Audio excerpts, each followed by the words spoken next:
Hey folks, welcome back.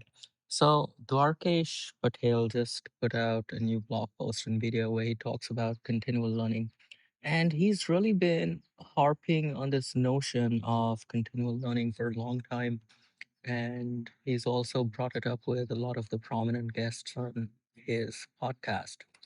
But on this latest video from him, I have a few quibbles with the way he frames things. To start out with, I'll say that I agree with him on the importance of continual learning and this general thrust that he has, which is that a frozen model that cannot update itself or learn from its experience, its surroundings, is not really true intelligence, is not very useful, or is of limited use. And to really unlock true intelligence, you need continual learning. So, on that basic idea, I agree. What I think is missing from his treatment of this topic is some nuance on the kinds of tasks that may or may not need continual learning.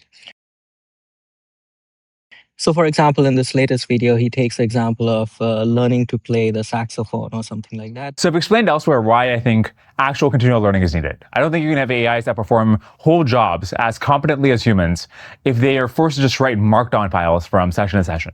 Just to give an illustrative example, imagine if this is the way that students learn to play the saxophone. So you have one student, he's never played the saxophone before, he goes into the music hall, he tries to play it, of course it's his first time, so he fails. And he writes down a bunch of notes about what went wrong. And there's a next student who's waiting outside the music hall. And he says that, no matter how many markdown files you write down and pass to the next learner, you're not gonna learn to play the saxophone that way.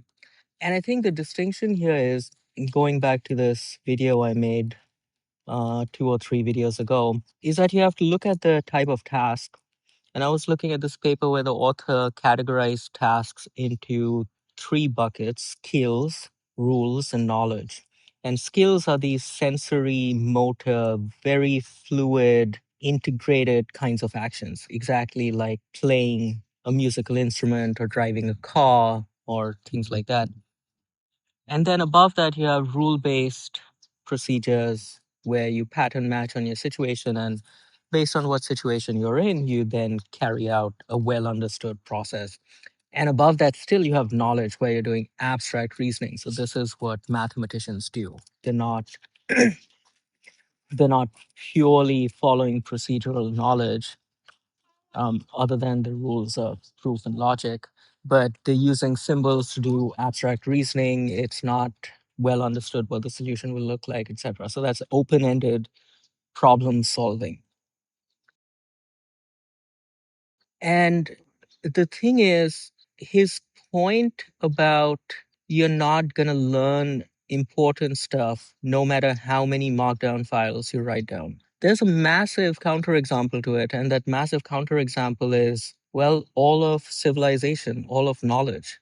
The way we know physics and chemistry and math and politics and philosophy is because the prominent people in all those fields, many of whom are not even alive today, who might have died hundreds or thousands of years ago, all those people wrote down stuff. And then the way civilization and human knowledge progressed is by not interacting with those people, unfortunately, though that would have been cool, but by reading the stuff they wrote and then by reading more stuff. So, writing down markdown files and passing it to the next generation of learners.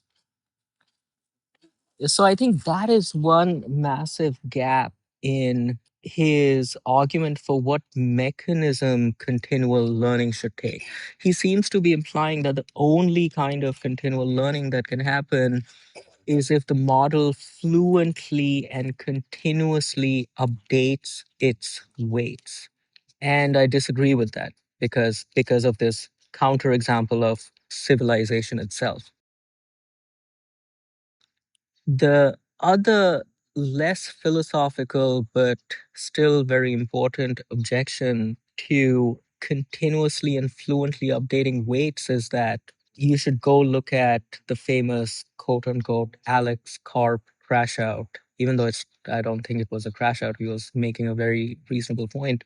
And the point he was trying to make is that if you're calling all these models via API, you're giving away your internal institutional knowledge, your alpha. And so even if the large model labs figure out how to continuously update weights, I don't think many companies will want to have the labs own those continuously updated weights.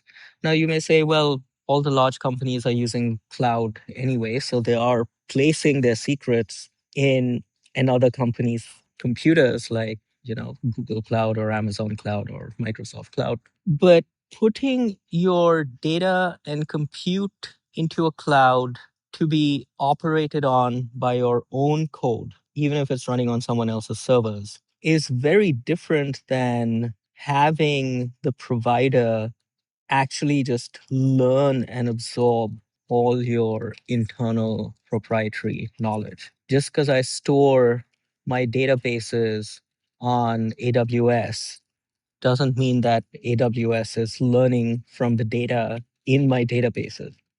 So that's, I think, a very practical concern that will limit the adoption of this kind of mythical update the weights fluently kind of continual learning, even if it arrives.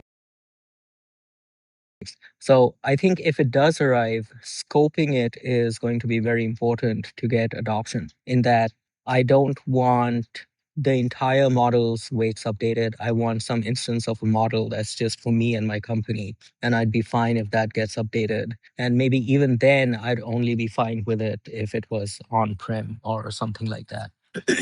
So I see the separation of frozen weights versus learning via skills and markdown files and things like that as actually a feature rather than a bug, because it allows companies to separate their own proprietary alpha from the underlying frozen weights.